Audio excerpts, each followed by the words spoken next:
ഇന്നത്തെ നമ്മുടെ റെസിപ്പി ഈ ചൂട് സമയത്തൊക്കെ തയ്യാറാക്കി കഴിക്കാൻ പറ്റിയ നല്ല വെറൈറ്റി ആയിട്ടുള്ള വളരെ സിമ്പിളായിട്ട് ചെയ്തെടുക്കാൻ പറ്റിയ ഒരു സ്വീറ്റ് റെസിപ്പിയാണ്. നോമ്പ് തുറക്കുന്ന സമയത്തൊക്കെ തയ്യാറാക്കി കഴിക്കാൻ പറ്റിയ നല്ലൊരു റെസിപ്പി കൂടിയാണ്. അപ്പോൾ നമുക്കിത് എങ്ങനെയാണ് ചെയ്തെടുക്കുന്നത് നോക്കാം. ഇതിനായിട്ട് ആദ്യം നമുക്ക് വേണ്ടുന്നത് ഏത്തപ്പഴമാണ്. ഞാനിപ്പോൾ ഇവിടെ 2 ഏത്തപ്പഴം ഒന്ന് പുഴുങ്ങി നടുഭാഗത്തെ ആ കുരുവൊക്കെ ഒന്ന് കളഞ്ഞെടുത്തിട്ടുണ്ട്. ഇനി ഇത് നമുക്ക് ഈ ഒരു ബൗളിലേക്ക് ഇട്ട് കൊടുക്കാം. ഇനി ഇത് നമുക്ക് ഒട്ടും തന്നെ കട്ടകളില്ലാതെ നന്നായിട്ടൊന്ന് ഉടച്ചെടുക്കണം. ഇതുപോലൊരു മാഷർ ഉണ്ടെങ്കിൽ അതുകൊണ്ടൊന്ന് ഉടച്ചെടുത്താൽ മതി, അല്ലെങ്കിൽ കൈ കൊണ്ട് ഒട്ടും തന്നെ കട്ടകളില്ലാതെ നന്നായിട്ടൊന്ന് ഉടച്ചെടുത്താൽ മതി. ഇപ്പം നമ്മൾ ഈ പഴം ഇവിടെ ഒട്ടും തന്നെ കട്ടകളില്ലാതെ നന്നായിട്ടൊന്ന് ഉടച്ചെടുത്തിട്ടുണ്ട്. ഇനി നമുക്കിതിലേക്ക് വേണ്ടുന്നത് റവയാണ്. ഞാനിപ്പോൾ ഇവിടെ 1/2 കപ്പ് റവ എടുത്തിട്ടുണ്ട്. ഈ റവ നമുക്കിതിലേക്ക് ഇട്ട് കൊടുക്കാം. വറുത്തതോ വറുക്കാത്തതോ ഏത് റവ വേണമെങ്കിലും നമുക്കിതിലേക്ക് ചേർത്ത് കൊടുക്കാവുന്നതാണ്. ഈ റവ ഇട്ട് കൊടുത്ത ശേഷം നമ്മൾ ചപ്പാത്തിക്കൊക്കെ കുഴച്ചെടുക്കുന്നതിൻ്റെ കൂടെ തന്നെ നല്ല സോഫ്റ്റ് ആയിട്ടൊന്ന് കുഴച്ചെടുക്കാം. അതുപോലെ തന്നെ നിങ്ങൾക്ക് വീഡിയോ ഇഷ്ടപ്പെടുകയാണെങ്കിൽ ഇതുപോലുള്ള റെസിപ്പികൾക്കായി ചാനൽ സബ്സ്ക്രൈബ് ചെയ്യാനും നിങ്ങളുടെ അഭിപ്രായം വീഡിയോയുടെ താഴെ കമൻറ്റായിട്ട് അറിയിക്കാനും മറക്കല്ലേ. ഇപ്പം നമ്മളിത് ഇവിടെ നല്ല സോഫ്റ്റായിട്ട് ഇതുപോലെ ഒന്ന് കുഴച്ചെടുത്തിട്ടുണ്ട്. ഇനി ഇതിൽ നിന്ന് നമുക്കിത് ചെറിയ ചെറിയ ബോൾസാക്കി ഇങ്ങനെ ഒന്ന് ഉരുട്ടിയെടുക്കാം.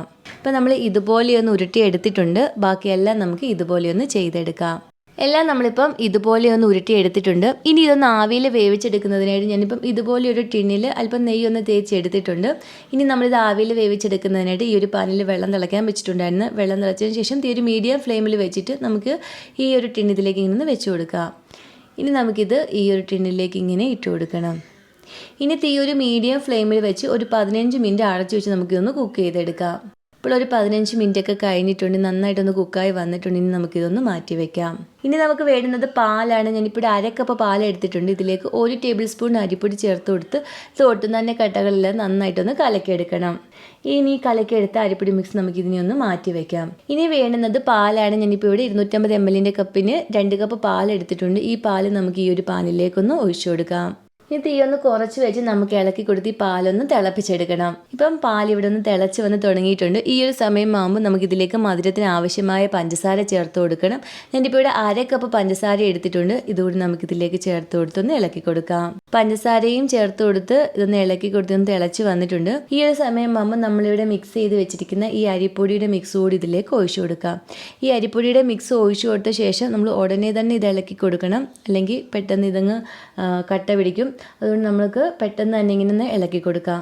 തീ ഒന്ന് കുറച്ച് വെച്ച് ഒരല്പസമയം ഇങ്ങനെ ഒന്ന് ഇളക്കി കൊടുക്കണം. ഇനി ഇതിലേക്ക് നമ്മളിവിടെ തയ്യാറാക്കി വെച്ചിരിക്കുന്ന ഈ ബോൾസ് കൂടി ഇട്ടുകൊടുത്ത് നന്നായിട്ട് ഇതൊന്ന് മിക്സ് ചെയ്തെടുക്കാം. ഇതിൻ്റെ കൂടെ തന്നെ നമുക്ക് നല്ലൊരു ഫ്ലേവറിനായിട്ട് 1/2 ടീസ്പൂൺ ഏലക്കാപ്പൊടി കൂടി ചേർത്ത് കൊടുത്തൊന്ന് മിക്സ് ചെയ്ത് കൊടുക്കണം. ഇനി തീ ഒരു മീഡിയം ഫ്ലെയിമിൽ വെച്ച് നമുക്കൊരു 2 മിനിറ്റ് ഒന്ന് അടച്ചു വെച്ചൊന്ന് കുക്ക് ചെയ്തെടുക്കാം. ഇപ്പോൾ ഇതിവിടെ ചെറുതായിട്ടൊന്ന് കുറുക്കിയൊക്കെ വന്നിട്ടുണ്ട്. ഈ ഒരു സമയമാകുമ്പോൾ നമുക്ക് ഫ്ലെയിം ഓഫ് ചെയ്ത് കൊടുക്കാം. ഇനി നമുക്ക് ഇതുപോലെ തന്നെ സെർവ് ചെയ്യാം, അല്ലെങ്കിൽ ഫ്രിഡ്ജിൽ വെച്ചൊന്ന് തണുപ്പിച്ചിട്ട് നമുക്ക് സെർവ് ചെയ്യാവുന്നതാണ്. സെർവ് ചെയ്യുമ്പോൾ നമുക്ക് ഇതിലേക്ക് കുറച്ച് ട്യൂട്ടി ഫ്രൂട്ടിയോ അല്ലെങ്കിൽ ചെറിയൊക്കെ ഇട്ട് കൊടുത്ത് നമുക്ക് സെർവ് ചെയ്യാവുന്നതാണ്. അങ്ങനെ നമ്മുടെ വളരെ സിമ്പിളായിട്ട് ചെയ്തെടുക്കാവുന്ന വളരെ ടേസ്റ്റി ആയിട്ടുള്ള സ്വീറ്റ് റെസിപ്പി ഇവിടെ റെഡി ആയിട്ടുണ്ട്.